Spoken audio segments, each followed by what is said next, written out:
অনেক দিন আগেকার কথা। রমেশ আর সুরেশ দুজনে খুব ভালো বন্ধু ছিল।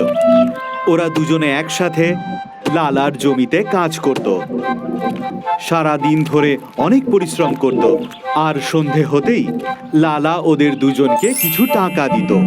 তারপরে ওরা একসঙ্গে বাড়ির দিকে রওনা দিত। এটা ছিল ওদের দুজনের রোজকার ব্যাপার। দুজনেরই আর্থিক অবস্থা খুব খারাপ ছিল। এরকমই একদিনের কথা। দুই বন্ধু খাবার খেতে বসেছিল। কি হয়েছে ভাই, আজ তুমি এত চিন্তিত কেন? কি আর বলবো রমেশ ভাই, ওই বউয়ের প্রতিদিনের কিচকিচ ঘেন্না ধরে গেছে এই জীবনের প্রতি। ভাই, এতে আর বৌদির দোষ কোথায়?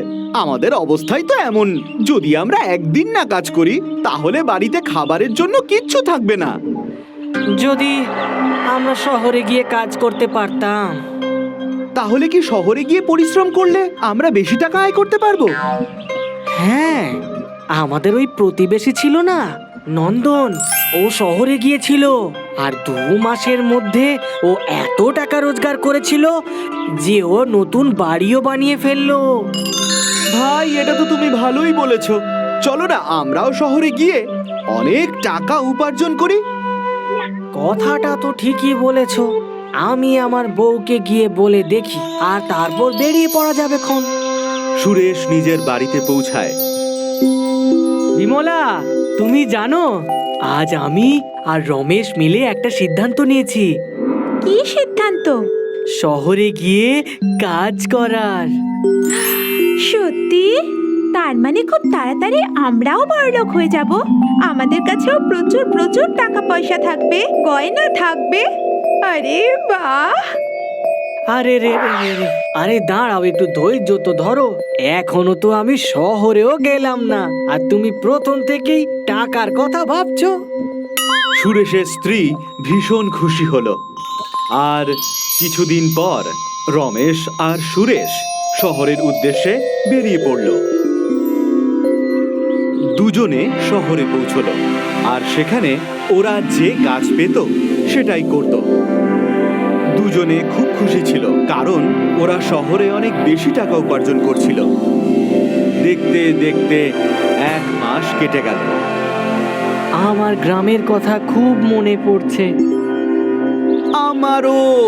হয়তো আমরা এর মধ্যে অনেক টাকা উপার্জন করে ফেলেছি, তাই না? হ্যাঁ, তাহলে চলো এবার আমরা গ্রামে ফিরে যাই। হ্যাঁ।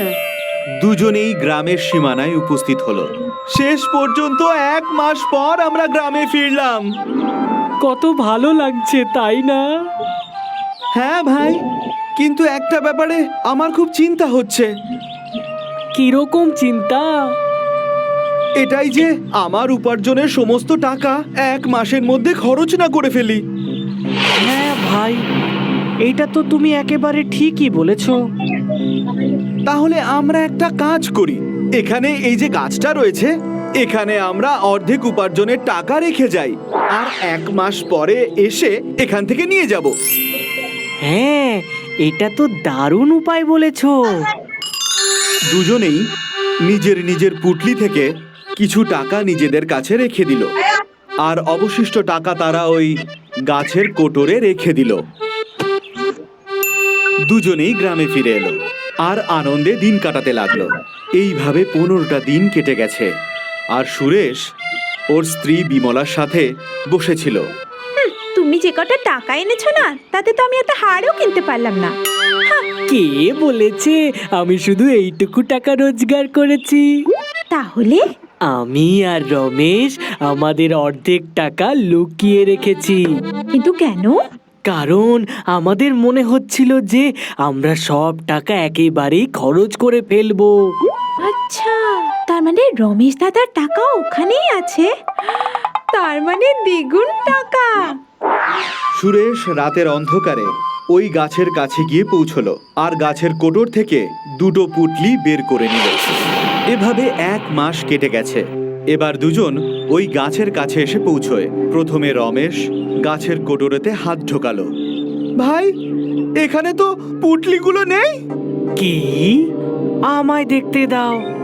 আর তারপরে সুরেশ গাছের কোটরে হাত ঢোকালো। নেই তো, নিশ্চয়ই তুমি আমার সব টাকা চুরি করেছো। না না ভাই, ওই টাকা আমি চুরি করিনি। তুমি চুরি করেছো কি করনি সেটার বিচার এবার পঞ্চায়েতেই হবে। রমেশ আর সুরেশ এবার পঞ্চায়েতের কাছে গেল। 1 মাস আগে আমরা যখন শহর থেকে ফিরেছিলাম, আমরা আমাদের উপার্জনের অর্ধেক টাকা একটা গাছের মধ্যে লুকিয়েছিলাম। আর আমরা এখন যখন ওখানে গেলাম তখন ওখানে টাকা ছিল না। এই কথা শুধু আমি আর রমেশ জানতো। আর আমার মনে হচ্ছে যে ওই চুরি করেছে। না প্রধান মশাই, আমি কোনো চুরি করিনি। হতে পারে ওই চুরি করেছে। এ তো দেখছি ভীষণ জটিল সমস্যা। এবারের সমাধান আমরা করব কিভাবে? আমার কাছে একজন সাক্ষীও আছে। সাক্ষী? কে সেটা? ওই গাছে যে দেবী বাস করেন তিনি নিজেই। যে গাছে আমরা টাকার পুটলি রেখেছিলাম ওই গাছেই একজন দেবী থাকেন। আমরা ওনাকে গিয়ে জিজ্ঞেস করি। ঠিক আছে, চলো। সবাই মিলে ওই গাছের কাছে উপস্থিত হলো।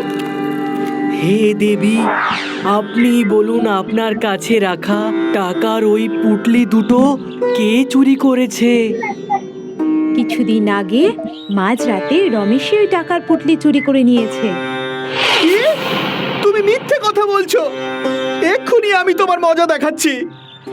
রমেশ একটা জ্বলন্ত কাঠের টুকরো নিয়ে ওই গাছে আগুন ধরিয়ে দিল। আরে বাঁচাও, আমাকে বাঁচাও।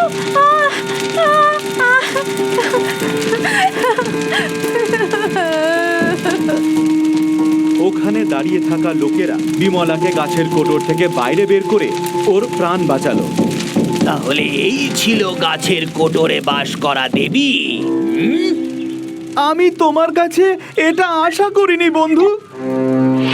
এই কথা বলে রমেশ ওখান থেকে চলে যায়। তখন সুরেশ আর বিমলা দুজনেই কাঁদতে থাকে।